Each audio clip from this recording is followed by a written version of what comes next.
After over a century of not reading anything, I shall continue the reading. Ooh, but we're gonna add a little twist, small amounts of wine. The celebrated jumping frog of Calaveras County. Our story is called The Celebrated Jumping Frog of Calaveras County. It was written by Mark Twain.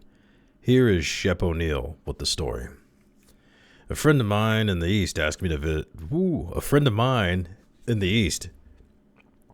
to visit old Simon Wheeler to ask about my friend's friend, Leonidas W. Smiley. I did as my friend asked me to do, and the story is the result. I found Simon Wheeler sleeping by the stove in the ruined mining camp of Angels. I saw that he was fat and had no hair and had a gentle and simple look upon his peaceful face. He woke up and gave me a good day. I told him a friend had asked me to find out about a friend named Leonidas W. Smiley, who he heard was at one time living in Angel's Camp. I added if Mr. Wheeler could tell me anything about this Leonidas W. Smiley, I would feel a great responsibility to him. Simon Wheeler forced me into a corner with his chair and began telling me this long story. He never smiled, he never frowned, he never changed his voice. All through the endless story, there was a feeling of great seriousness and honesty. This showed me plainly that he thought the hero of the stories were men of great intelligence. I let him go on his own way and never stopped him once. This is the story Simon Wheeler told. Leonidas W. Bleh. Well, there was a man here once by the name of Jim Smiley in the winter of 1849. Or maybe it was the spring of 1850. Anyway, he was the strangest man. He was always making money on anything that turned up, if he could get anybody to try to make money on the other side. And if he could not do that, he would change sides. And he was lucky, uncommon lucky. He most always was a winner. If there was a dog fight, he would try to win money on it. If there was a cat fight, he would take the risk. If there was a chicken fight, he would try to win money on it. Why, if there were two birds sitting on a fence, he would want you to decide which one would fly first so he could win money. Lots of the boys here have seen that Smiley and can tell you about him. Why, it did not matter to him. He would try to make money on anything. He was the most unusual man. Parson Walker's wife was very sick once, for a long time, and it seemed as if they were not going to save her. But one morning he came in, and Smiley asked him, how was his wife? And he said she was better. Thank God. And Smiley, before he thought, says, well, I'll risk my money she will not get well. Oh, Christ. And Smiley had a little small dog. To look at the dog, you would think he was not worth anything, but to sit around and look mean and look for a chance to steal something. But as soon as there was money, he was a different dog. Another dog might attack and throw him around 2 or 3 times. Then all of a sudden Smiley's dog would grab that other dog by his back leg and hang on till the man said it was over. Smiley always come out the winner on that dog, at least until he found a dog once that did not have any back legs. That dog's legs had been cut off in a machine. Well, the fighting continued long enough, and the money was gone. Then, when Smiley's dog came to make a grab the other dog's back legs, he saw him in a minute how there was a problem. The other dog was going to win, and Smiley's dog looked surprised and did not try to win the fight anymore. He gave Smiley a look that said he was sorry for fighting a dog that did not have any back legs for him to hold, which he needed to win a fight. Then Smiley's dog walked away, laid down and died. He was a good dog, and would have made a name for himself if he had lived, for he had intelligence. It always makes me feel better.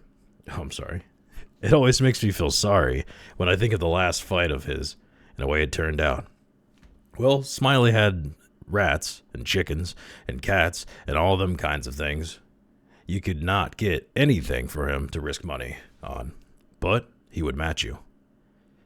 He caught a frog one day and took him home and said he was going to educate the frog.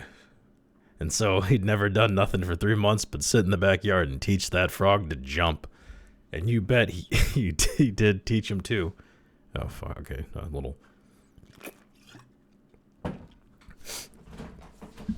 He would give him a little hit from behind. The next minute, you would see that frog dancing in the air, and then come down all on his feet and all right, like a cat. Smiley got him to so the frog was catching flies, and he would catch one of those insects every time. Smiley said all a frog wanted was education, and he could almost do anything. And I believed him. And I believe him. Why, I've seen him said Dan'l Webster down here on the floor. Dan'l Webster was the name of the frog, and sing out, "Flies, Dan, flies." And quicker than you could shut your eyes, that frog would jump straight up and catch a fly off the table. Then he would fall down on the floor again like a ball of dirt and start rubbing the side of his head with his back foot, as if he had no idea he had been doing any more than any frog might do. You never seen a frog so honest and simple as he was. For all he was so skilled. And when it came to jumping, he could get over more ground in one jump than any animal of his kind that you ever saw. Smiley was very proud of this frog, and people who had traveled and been everywhere all said he was better than any frog they'd ever seen. Well, one day a stranger came in and says to Smiley, "What might be that you have got in that box?" And Smiley says, "It's only just a frog." And the man took it and looked at it carefully and turned it around this way and that and says, "So it is. Well, what is it good for?" "Well," Smiley says, easy and careless, "he can outjump any frog in the Calaveras County." The man took the box again and took another long look and gave it back to Smiley and says, "Well, I don't see anything about that frog that is any better than any other frog." "Maybe you don't," Smiley says. "Maybe you understand frogs, and maybe you don't. Anyways, I'll risk $40, and I bet you that he can jump further than any frog in Calaveras County." And the man studied a minute. "Well, I'm only a stranger here. I do not have a frog, but if I had a frog, I would risk my money on it." And Smiley says, "That's all right. If you'll hold my box a minute, I will go and get you a frog." And so the man took the box and put his $40 and sat down to wait. He sat there a long time, thinking and thinking. Then he got the frog out of the box. He filled its mouth full of bullets used to kill small birds. Then he put the frog on the floor. Now Smiley had caught... Okay. We got weights and fish. I guess we got BBs and frogs. Bullets and frogs. Now Smiley had caught another frog and gave it to the man and said, "Now sit him next to Dan'l, and I will give the word." Then Smiley says, 1, 2, 3, go. And Smiley and the other man touched the frogs. The new frog jumped. Dan'l just lifted up his body, but could not move at all. He was planted like a building. Smiley was very surprised and angry, too. But he did not know what the problem was. The other man took the money and started away. And when he was going out the door, he looked back and said, "Well, I don't see anything about that frog that is better than any other frog." Smiley stood looking down at Dan'l for a long time, and at last he says, "I wonder what in the nation happened to that frog. I wonder there was something wrong with him." And he picked up Dan'l and turned him upside down, and out came a whole lot of bullets. And Smiley was the angriest man in Brooklyn, in fact. He set the frog down and took out after that man, but never caught him. Now Simon Wheeler heard his name called and got up to see what was wanted. He told me to wait, but I did not think that more stories about Jim Smiley would give me any more information about Leonidas W. Smiley, and so I started to walk away. At the door I met Mr. Wheeler returning, and he started talking again. "Well, this here Smiley had a yellow cow with one eye and no tail. However, lacking both time and interest, I did not wait to hear about the cow. I just left." The story was written by Mark Twain and adapted into special English by Karen Special English. Karen Legit. It's legit. That's what it looks like. Legit. She looks legit. Not that I was going to do Spark Notes on this, but I was going to crack it up because the Spark Notes are slightly longer than the actual fucking story itself. Ooh, Sephora. And I am but a fool because there's like 2 different versions that I saw of this one. That very greatly. This one looks like an actual one. Yeah, this one has a way different intro here. The Jumping Frog. Even a criminal is entitled to fair play, and certainly when a man who has done no harm has been unjustly treated, he is privileged to do his best to right himself. My attention has just been called to an article some 3 years old in a French magazine entitled Revue. Oh, yeah, there we go. Revue des Deux Mondays. Reviews of some two worlds. Mondes, wherein the writer treats of less humorous Americanes. These humorist Americans. I am one of these humorists. Americans dissected by him, and hence the complaint I am making. This gentleman's article is an able one. An able one, as articles go in the French, where they always tangle up everything to the degree that when you start into a sentence, you never know whether you are going to come out alive or not. It is a very good article, and the writer says all manner of kind and complimentary things about me, for which I am sure I thank him with all my heart. But then why should he go and spoil all his praise by one unlucky experiment?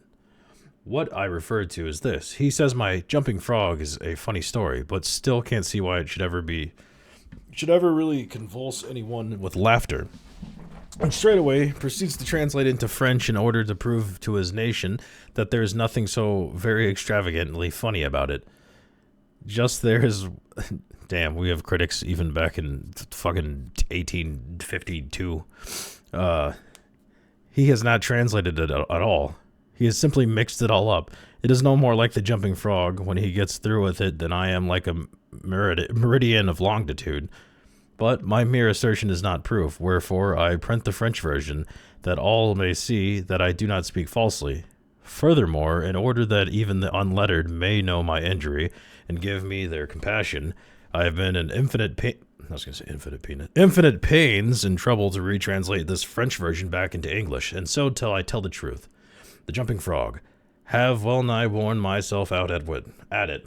Having scarcely rested from my work during 5 days and nights, I cannot speak the French language, but I can translate very well, though not fast, I being self-educated. I ask the reader to run his eye over the original English version of The Jumping Frog and then read the French, or my translation, and kindly take notice how the Frenchman has riddled the grammar.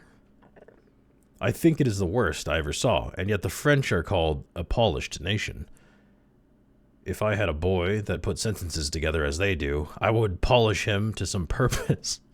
Without further introduction, The Jumping Frog, as I originally wrote it, was as follows. After it will be found the French version, and after the latter, my retranslation from the French. Okay, hold on. We're going to read that, actually. I want to get to the French part. I like these pictures. Hold on. That's kind of fun. You have a little illustration with it. There's the frog. There's the fat, balding man. A sleeping cat. Some sort of stove.